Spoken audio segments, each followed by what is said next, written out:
Coming up on the mashup, the John Jay Arlington soccer rivalry continued with a little bit of a twist.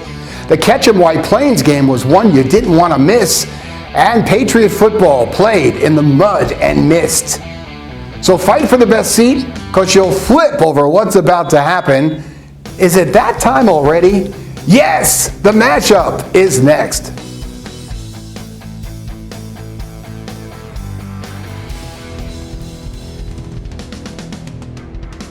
Hi everyone, and welcome to the Mashup. I'm Charlie Carnaccio. It was a monumental week in Hudson Valley sports. John Jay upsets Arlington in soccer, and history is coming to the Hudson Valley with the start of the FX Football League at Dutchess Stadium this coming weekend. So, let's get right to it. The John Jay Arlington boys soccer matchup. There have been matches across the years that have been exciting. There have been overtime games, there have been shootouts, and pretty much everything in between. But this latest matchup was a little bit special because we were all wondering throughout the season if anyone could put the mighty Arlington defense to the test. Well, Mike Ciardulo not only studied for that test, he had all the answers. Good crowd on hand for the Arlington John Jay sequel. Arlington won Monday's match 2-0, and Jay came out with a higher sense of urgency and ready to get physical. No score towards the end of the first half, Jay and the Road Blues. Mike Ciardulo couldn't get this one by Ryan Wilson. Ciardulo carried that one with him all the way through halftime. And then, this happened. Tom Dillman dribbles it up and feeds to the foot of Ciardulo, who screws this one to the top corner. Mike Ciardulo just did what no one else has been able to do in 9 games against Arlington. He scored a goal, and it turned out to be the game winner. It's rare that a sequel is better than the original, but this one had an Oscar-winning performance by Mike Ciardulo. His lone goal stands as John Jay hands Arlington its first loss of the season, 1-0 the final. But talk me through the goal. Between this and last game, we've only shot like 5 times maybe, so I realized when I ran up on a play, it was my first shot of the game, and I saw I had room, so I took it and went in the back of the net. Tell me how that felt. It felt amazing. My best goal for varsity so far, and doing it for these guys. Feels great. Let's switch over to football. The Ketchum Indians football program has been in a spiral over the years, but first-year head coach Brian Hogan has his Indians in a place they have not been in for 3 years. 2 wins already this season. A win this weekend against Ramapo would make the team 3-3. When was the last time that happened? And suddenly, Ketchum's zeros are turning into Hogan's heroes. The Ketchum Crazies were in it to win it, but early in the first quarter, White Plains forced to punt, and Aiden Foster loses his footing and the football. White Plains recovers, and that could have been a huge miscue. But Ketchum's defense was tough and held the Tigers down, so no harm there. Second half, and Ketchum came out with a renewed sense of passion. Dodd started racking up the yardage, and Jesse Pascal finds the end zone from 15 yards out. The extra point made it 7-6 Ketchum. And talk about capitalizing on opponents' mistakes. Pascal grabs this one. Somebody called Vector Security because Pascal just stole one from White Plains. He takes it 32 yards the other way, and that sets up the quarterback sneak up the middle from Al Dockery as Ketchum beats White Plains 13-6. And it was a long time coming for the happy recap on Ketchum's home field. This is not a feeling that Ketchum has had for quite a while, and to beat a team from Westchester as well, you guys are doing it. This is the second win of the season. How's it feel? Oh, it feels great, man. Everybody right now is pumped. Oh, I'm pumped. I'm tired, but shoot, second win. It feels like we just won, like everything right now. It just feels great. History will be made this weekend when the first ever professional football team takes the field at Dutchess Stadium as part of the FX Developmental Football League. We caught up with the team and the coach at a recent practice and found a couple of familiar faces in the mix as well. It's almost like coming back home. All eyes are on you. I know it. It feels good to be back. Great atmosphere. Feels like I'm home again. Been here, done this for 4 years, so it's absolutely good to get back to the area and be around a lot of fans. So what a surprise to walk out here and see Kenny Barger feeding the quarterbacks. I mean, this is like a dream come true, right? Yeah, absolutely. It's something that to be able to work with guys on a professional level to help these guys, try to get back into the league. It's an awesome opportunity I couldn't pass up here. It's a great opportunity for everyone. I'm excited to be here. Tell me where you come from. I'm from Lansing, Michigan, but I went to Concordia University, Ann Arbor, Michigan. And what camp were you with? I was with the New York Giants rookie minicamp. I'm so excited to be here in the Hudson Valley area and having these new players coming in from different NFL teams. And naturally, our purpose is to uplift their play and performance and drive them back to the NFL. And, we're fully committed, myself and this coaching staff, in doing that. Back on the local front, the John Jay Patriots, ranked #1 in Class AA preseason polls, are on track to defend their sectional title from a year ago. After that opening loss to New Rochelle, the Patriots have really been dominating. North Rockland was their latest conquest. Because of the wet conditions, Bristol Smith had himself a busy day on the ground. He breaks free and speeds his way down into Raider territory, and all of a sudden John Jay is within striking distance again.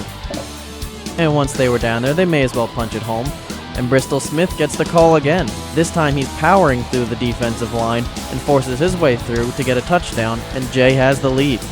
The Patriots went out on another, and from there, the defense just wasn't going to let North Rockland get anything going. The defensive line got good pushes up front and was able to get to the quarterback with relative ease, and this constant pressure from the John Jay defense was just simply too much for the Raiders. And once more on the call, it's Bristol Smith, still pushing his way through the end zone, and he gets in for the touchdown. John Jay beats North Rockland 29-8. Ryan, that was a great game out there. You guys fought hard the entire time, and you pulled it out. How were you able to do it? Thank you, and I think our team really pulled together in the second half. We came out, we weren't that strong. We only had one score in the first half, but our guys really made the adjustments that we needed to. North Rockland came out with a great scheme against us and playing on this type of field right here, and I think we just really tightened it up in the second half. Got to give a lot of credit to our guys. Hey, just a note here, the Spackenkill fans are awesome. They travel well, they represent well, and at a recent game at Highland, they were loud, they were proud, and they were just downright supportive.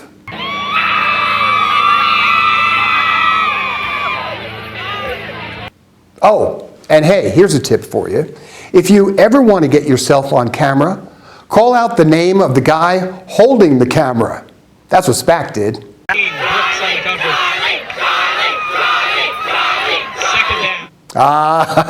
It works every time.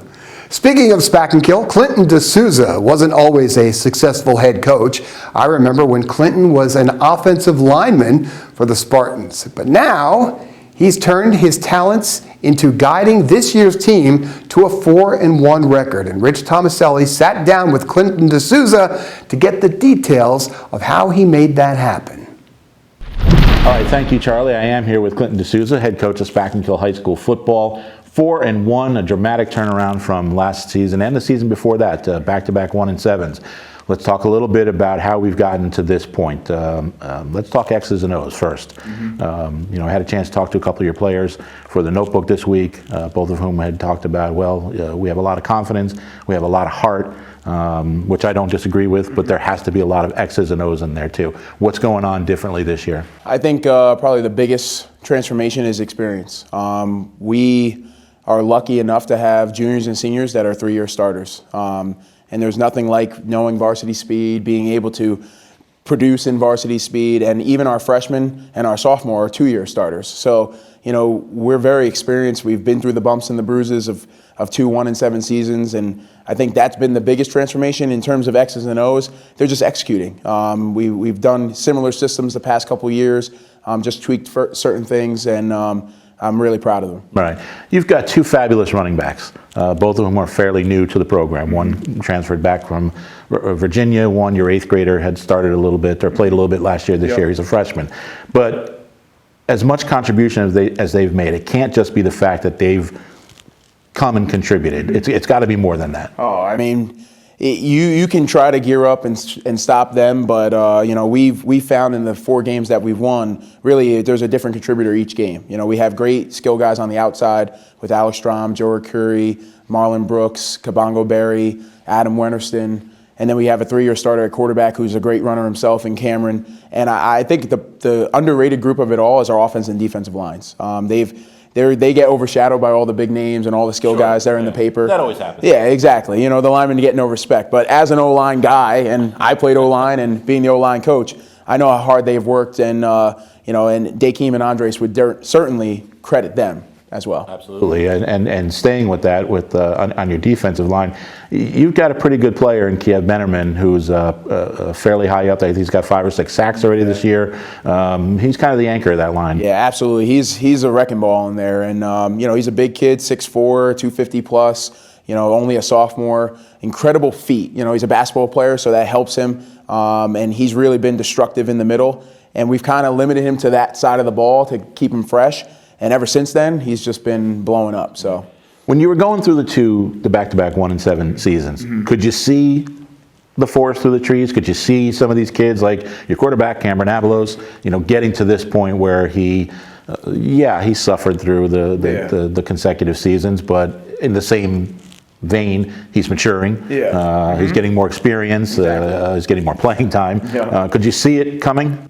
A little bit. You know, it's always tough to go 1-7, and you know, the biggest thing those years was keeping the team together and making sure they realize that, you know, life is not about winning and losing all the time. It's about how you do things and how you conduct yourself. And I think the biggest transformation of that is the fact that when we decided to start Cameron as a freshman, in the back of my mind, I knew it was going to pay dividends. You know, anytime you start a freshman on a varsity level, he's going to play like a freshman, and he did. And now he's playing like a junior that's started 3 years, gone through all the muzzle of Class B, and I'm very proud of him and how he's transformed and how he's matured, and he's a junior captain this year because of his work. All right, you had mentioned something that I find fascinating, and I wonder if you believe it also trickles down to every level. When college players, even the best college players, you know, superstars, All-Americans, Heisman Trophy winners, when they get to the NFL, the first thing they say is,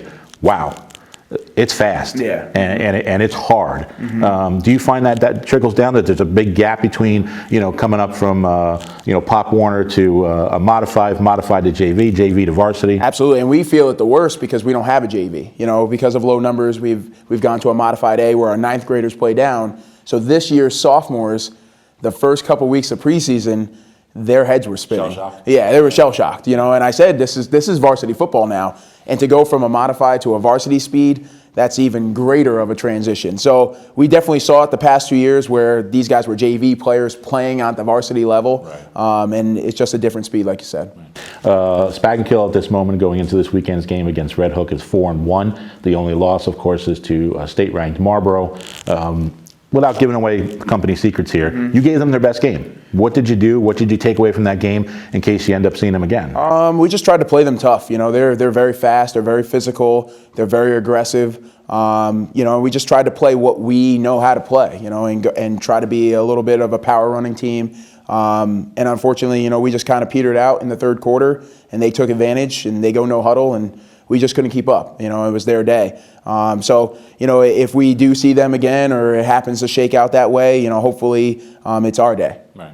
And it's possible, the way Section 9 Class B is working this year, they added another level of playoffs. So instead of 4 teams, there's 6, and there'll be a crossover. So Friday night's game against Red Hook is humongous because you can lock up the number 2 seed, and that means you avoid Marlboro all the way to the bitter end. Yeah, that would be key. You know, it gets us a home playoff game, which in the history of Class B football, I don't think there's ever been that. Now that they've stapled that as a quarterfinal home playoff game, I mean, it'd be tremendous because we only had 3 this year, the way the schedule shaked out. So it'd be nice to have that 4th home game and it'd be in the playoffs.